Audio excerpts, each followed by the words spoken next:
Good Monday morning. I'm meteorologist Jacob Wycoff, joined by our executive weather producer Terry Eliasen.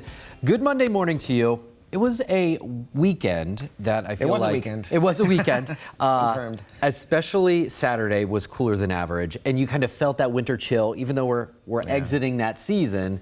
Still had a little bit of winter. This is classic New England spring, what's going on right now. This weekend, coming up this week, it's just so many ups and downs. And while the rest of the country, or a large part of it, has well above average. Burst into spring and even summer, we are just riding the line. Yes. You know, it is so classic here. And this week, I've never seen a week that is more New England spring than this coming week. And we'll explain. We talked about this a couple of weeks ago. The ocean water can lead to what we call a backdoor cold front, or just, you know, the sea breeze, the classic sort of sea breeze. That is what we will see in some instances this upcoming week. So, as Terry said, topsy-turvy week of weather. We have a pretty unsettled stretch overall with daily rain chances, not necessarily washouts of days, but days that kind of feature some form of rain. Right. Yeah, I mean, almost every day this week, there's certainly a chance of some kind of rain. I don't think any one of them is a washout. Tomorrow certainly doesn't look great. Maybe tomorrow might be the wettest, you know, overall, but... and then not only will the rain be coming and going, but the temperatures will be up and down. And even depending on where you live in southern New England, as we'll show you in a second, you could be 70 plus, you could be 40. In the 40s, really just complicated pattern. So right now you can see it's really warm across a good portion of the country. I mean, we're talking about 60s and 70s. This is kind of how it's been. The warmth has migrated a little bit from the western part of the U.S. into the central portion of the U.S. But the crazy thing is it's so warm in the U.S., but there's this cold air, really cold air, that's still sort of hunkered down in parts of northeast Canada.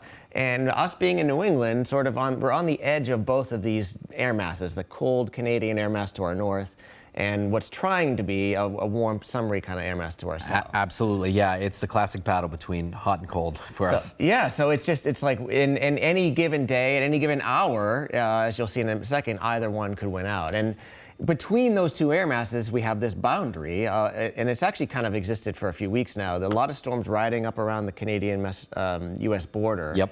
And they're not massive storms by any means, but it's just like you get sort of periods of clouds and rain here and there. Yeah, so that is going to be really our next rainmaker, some of those systems riding right along the boundary. At the moment, we're on the warm side of things, but notice to the north there is some cold air that could spill in. So the temperatures today, I think today probably one of the better days in our extended forecast, only because it's mainly dry. But we're in the mid-60s for Boston, mid-60s inland. But notice what starts to set up. Look at Fitchburg, Boston.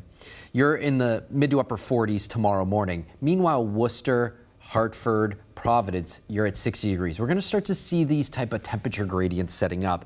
I think even more extreme opportunity at this, maybe actually on Wednesday too, but look at Springfield and Hartford, 71, while we're at 43. This is the cold Canadian air sort of winning out in northeastern Massachusetts, certainly in Essex County. This is of course a model. It may not be exactly where this portrays it, but certainly the farther north and east you live tomorrow, the better chance of you being chilly and raw. And the farther south and west you live, the better chance of it being very spring or summer-like. And now you mentioned Wednesday, so this particular model sort of wipes surges it surges the warmth north and east. Let's see what happens. These backdoor cold fronts can be tricky to dislodge, the cold Canadian air. So I wouldn't lock it in that like the Maine coast, the New Hampshire Sea coast, Essex County just bursts back into warmth on Wednesday. We'll see. But notice even if we do, Boston 71, Nantucket, Hyannis in the mid to upper 40s, right? So putting a single number on a 7-day forecast becomes very difficult. It's really important to obviously understand where you live and the dynamics behind that.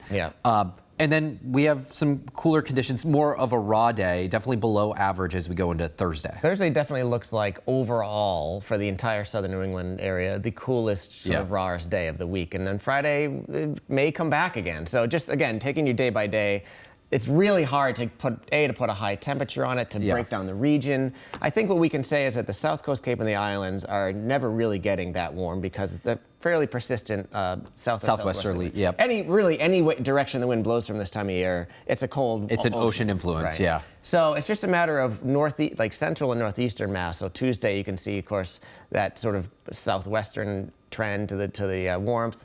Wednesday, perhaps it makes its way farther, north and east again, and then again we'll flip to.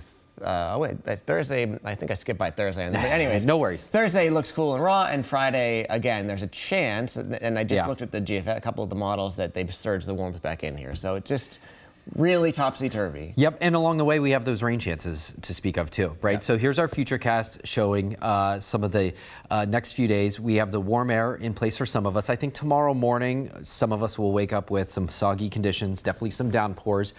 Not a washout of a day, but I do think, between the breaks, there's probably going to be another chance for showers midday into the afternoon. Another storm riding right along the boundary there.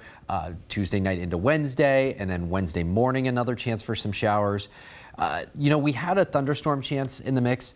It looks like it's not like that true cold front passage where it's going to trigger some thunderstorms, maybe just some downpours, maybe a rumble of thunder, but I don't see anything severe. Is that kind of what you see too? Yeah, I agree. It's just we're riding the boundary, and there's not, at least for the first half of the week, there's not one of those just massive cold fronts. It's just like the boundary moves north of us, it moves south of us, we get a storm, we got to, Later this week, it's still more of the same. This is a sort of looking out in time a little bit. I do think that, again, there's that warm front perhaps pushing north of us again on Friday. And we get another storm system coming out of the central part of the country over the weekend. Which side of will it be warm, will it be cold? Saturday and Sunday. We're trying to figure out the next couple of days, never mind days 5 and 6. This particular model surges the warmth in here again during the weekend before one final cold front comes through. But needless to say, I think what the bottom line is every day is a sort of bit of a spring adventure here coming up this week. Spring adventure, okay. And certainly the farther south and west you live in New England, the better chance you'll stay warmer for longer periods of time. Yep. North and east, again, Essex County, it's going to be kind of tricky. So our latest drought monitor, this came in on Thursday morning, still keeps us with central and northern Mass under that moderate drought. Similar story as you go south and east of town. The big conversation that we've had is, we've had the snow. We've had basically 2 foot or more snowstorms. All that melted away. We've had some rainstorms. But it takes a while to get out of long-term droughts. Yes, we've had our short-term, my ground is a little bit soggy, but it takes a while to replenish some of the reservoirs and the groundwater supply, that sort of thing. Yeah, and really it's been a year and a half's worth of deficit. So you can see this year so far, each month, including this one, even though it seems to be a pretty wet month, we are running below average. So we're 3.5 or so inches below average in Boston for 2026. You go back to 2025, and just about every month was below average. Exactly. And like places like where I live in Milford, we already are reminding residents, all right, stage 4 water restrictions, that sort of thing. So when you start out the year that way, you hope that you can get back on the right track as we start to grow things, crops and flowers on our grass in the backyard. We do get a healthy soaking of some rain over the next week or so. I don't see any sort of flooding issues with this because it's sort of hit or miss. It's not the soaking rains for an extended period of time, but if we could pick up another inch of rain, that's definitely going to help the situation. Yeah, and if you add up all the little things that are coming over the next several days, again, none of them look to be massive, like you said, massive flooding rainstorms, but you have a little bit of rain, overnight tonight, then later tomorrow, and here, there, and everywhere you add it up, and if it's 1 to 2 inches, that kind of helps. It definitely helps the claws back a little bit. It helps the situation out. Maybe it won't be quite as dire as we head into parts of, towards the summer, but April is right around the corner. It is on Wednesday, I believe. Yeah. So just kind of a quick look at what to expect in April. I think the biggest highlight for me is that we're approaching nearly 8 p.m. sunsets by the time we get to the end of the year. Absolutely, yeah. Warmer afternoon highs, that's good news. We have had a couple of years in recent past that have featured at least a little bit of snow, but as the sun angle gets a little bit higher, it becomes harder and harder to accumulate any sort of winter precipitation. Yeah, and so as we head into April, I think we're probably looking at more of the same. It looks like the heat dome may sort of re-emerge out west. We're going to be right on the edge, I think, in New England between, warmth and, again, that Canadian cold air. This is the latest CPC's outlook for April. Again, the warmest looks to be, again, in the western part of the country, and we'll probably be right on that boundary again with some warmth, periods of both warm and cold. And this is our monthly precipitation outlook. Basically, the drought situation continues to worsen out to the west. I showed this graphic over the weekend that it was where the western snowpack was at this time of year. Usually, they're hitting Usually they're hitting their high, their max for the season around this time, and they are at a record low. And so basically all the snowpack that they've been able to build up over the winter, which wasn't much, has already basically melted away, which has huge implications. The Colorado River Basin, a lot of our crops kind of grow out of that basin. Big news. Let's take a look at our 7-day forecast. We do have temperatures. Now, again, caveat, asterisk, whatever you want to say. A lot of these depend on where you are. So probably one of the hardest 7 days you've had to. It has been, yeah. Like I came in today and I'm like, how do I effectively communicate what's going to be going on, right? With just a simple graphic like this. It's not a simple graphic. So Tuesday, there will be some places that are in the 60s. The farther north you go, the better chance in the afternoon it's going to turn raw, where you're only in the mid to low 40s. Wednesday, upper 60s, low 70s. Thursday's definitely the coolest day in the extended forecast. And then we could have some additional surging warmth heading into Friday and the weekend. Yeah, good. Well done. I tried.